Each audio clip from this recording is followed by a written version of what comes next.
An amazing seed, and now we're going to have an amazing speaker. And our speaker's topic is my personal journey doing reflective energy. And so our speaker, Robin, does reflective healing. And she's a practitioner, a reconnective practitioner, certified reconnecting practitioner, as well as a coach. And she's created a way of healing by combining it all together, allowing people to work through their limited beliefs and patterns, which result in a balance mentally when we are stuck in that place. And so mentally, emotionally, physically, and spiritually. And as she says, when any one of these areas are out of balance, it results in poor eyesight and many other illnesses, as well as addictive behaviors.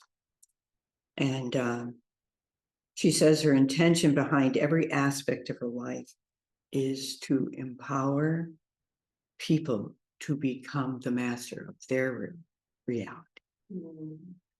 That is a master. Empowering another person. Yeah, so I really, really appreciate that. And, she sees life as a puzzle. She sees life as a puzzle. And she says we are playing a game and we are all meant to win and enjoy during the journey back to ourselves, to our oneness.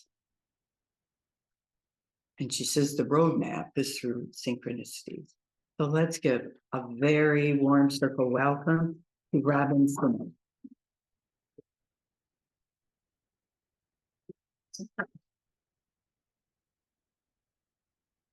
Thank you all for coming. My name is Robin Sanet.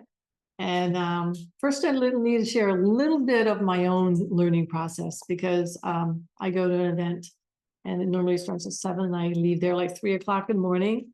And it's starting at 4 yesterday. So I thought, oh, good, I'll get back, I'll get home and I'll have some time to rest and organize. Blah. But I put my attention as surrender. Okay, you gonna surrender? You're 36 hours, no sleep. And you're gonna go straight to the event from this. Oh no. So, like 10 years ago, I would have been freaking out. I would have been like all over and I said, well, I asked for surrender. So what am I gonna do?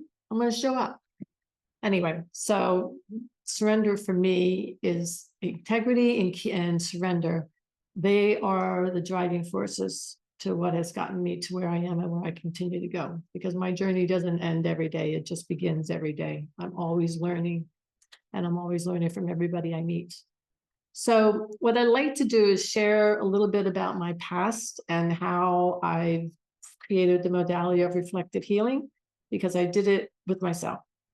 I was diagnosed many years ago with HIV, arteriosclerosis, high cholesterol, sleep apnea, Hashimoto's, chronic regional pain syndrome, you name it. My poor body has had 2 toe surgeries, breast surgeries, whole dental done over 25 years. I mean, I have stibbles in there, because I was stubborn.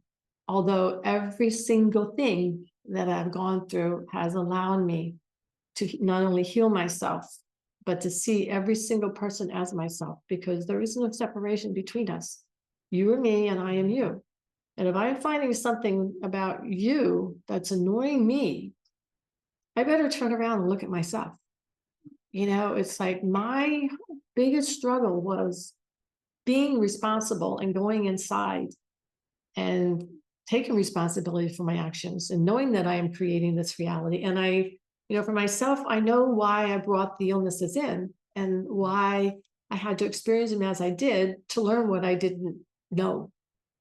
So that was where I began. I had zero confidence. I lived in fear. It was constant fight or fear. And when I had a meditation, and I knew at some point there's going to be a time where you're going to wake up and you're going to have to go off those pills. So that time came 6 months later, and I'm sitting in a place and it's like, oh shit, that means I'm gonna take these tomorrow. And I knew I had to follow it because I do believe in synchronicities. I do believe everything I say.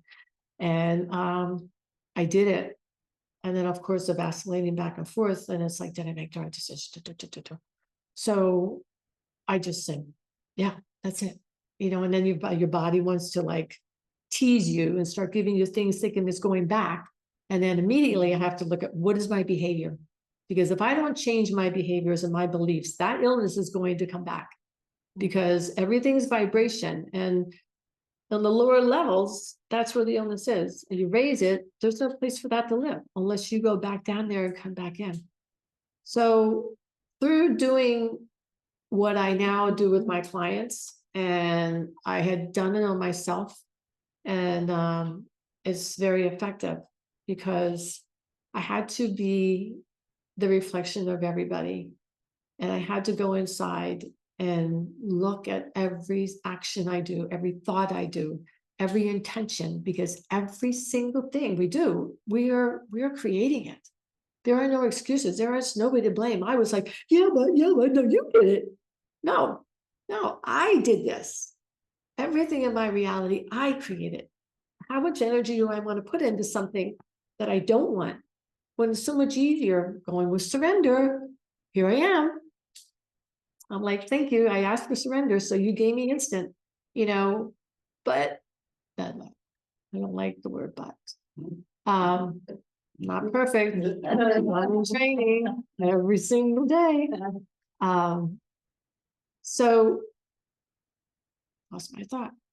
Anyway, so being that reflective of everything and just being present and allowing things instead of trying to force it.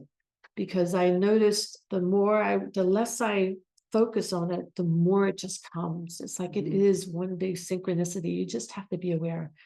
And my life today, it is so different, so different. I look like I wear the same clothes because I have 10 of the same thing. I don't want to have my mind boggled up with what I'm going to wear. I only use, this is another topic for another day. Only products I use are salt and coconut oil. That's my toothpaste, that's my body. Salt is my hair shampoo, you know, and I grow 95% of my food. That is not me. I was in this world. Give me as many material things as I can get, and we'll make sure they're the most expensive, you know, because if they're the most expensive, then that means I'm valuable, you know, and I am so free from that. So free. You know, it's so simple.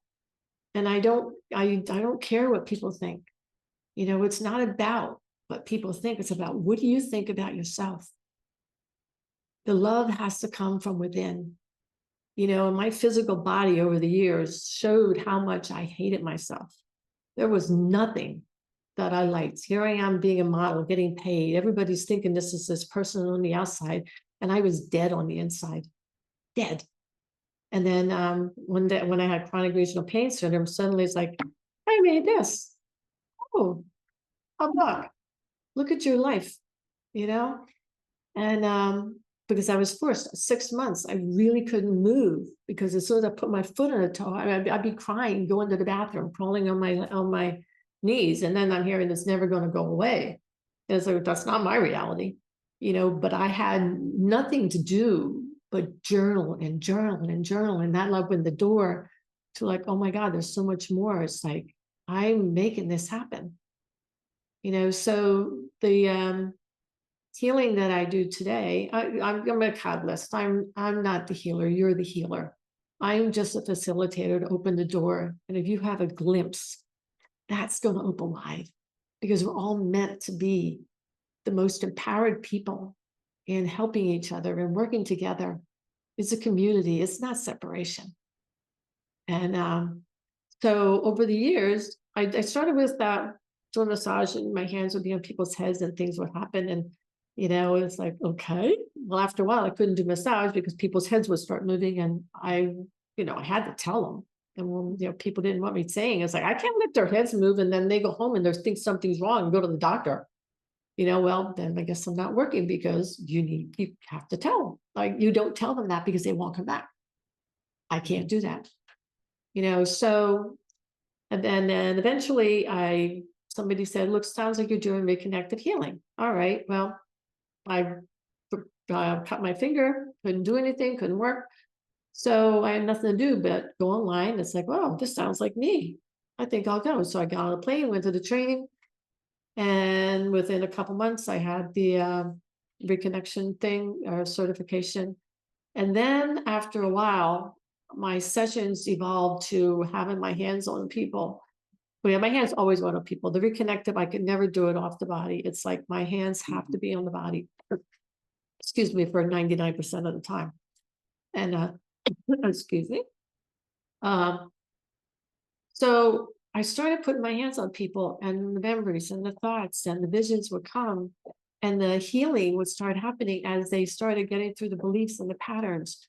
And I would have them, they come in, I work on them, and then I give them 15 minutes to journal, and then I come back in and I talk to them. And it just opens up the doors. Okay. Excuse me. I think she's going to get you some water. Thank you.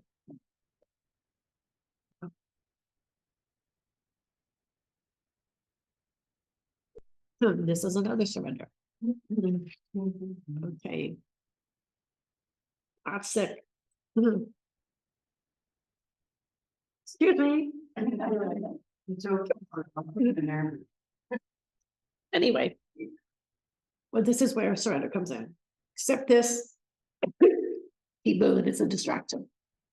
So I'm not paying attention to this. So anyway, so that evolved over time. And I just decided, it's like, yeah, this is a new way of doing therapy. Because not only is it getting the people in touch with their patterns, their beliefs, and they're realizing that they can change it. If I can be off all this medication and I'm living the simplest, most empowering life, and I love what I do. I love seeing people transform. I get more joy from that than any freaking material thing that I ever had. And I've had everything. I had to be having nothing and having everything money could buy. And it's like, that doesn't do it.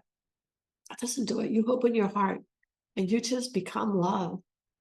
There's nothing more powerful. There's nothing more healing. And you can be a master of reality. You just have to believe it. That's it. And help another person. Service is key. There's not a day that goes by. I mean, my mind's 24/7 with this. It's like, this has been my passion. I mean, as long as I can remember, I knew someday I would be healed, and I knew someday I could be an example to help because I lived in fear. I didn't know the other emotion, none. And now I'm just as content. I mean, I'm so happy doing nothing. I take care of my sprouts. I grow my, I mean, I have an abundant life, and it's not the material. If I want material, I can have it, but that's not what makes me happy. It's looking into people's eyes, looking at somebody's soul to soul, really connecting, because there's nothing more precious than that. We're just so programmed to fear, so programmed to scarcity, and so programmed to not believe in ourselves. And I know I did it. And I'm proof that it doesn't have to be that way. And I get emotional because it really is. I want to see the world. And the only way it works is I walk my talk. So I got a full-time job and I love it. So I appreciate you being here and listening. And see, it's a distraction. It went away. Everything's a distraction. How much attention are you going to give it? That's where it is. This is an illusion. This is a distraction. And so when it comes, I mean, fortunately, my life is so simple. I don't have to think about what food I eat. I don't have to think about what clothes. I have 10 of the same shirts, 10 of the same shorts. I don't have to think about makeup. I don't have to think about body stuff.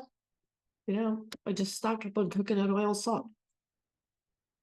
I never would have dreamt my life would be so simple and so rich. But I wouldn't trade any experience or anything in my life for anything. because it only gets better and better. Thank you.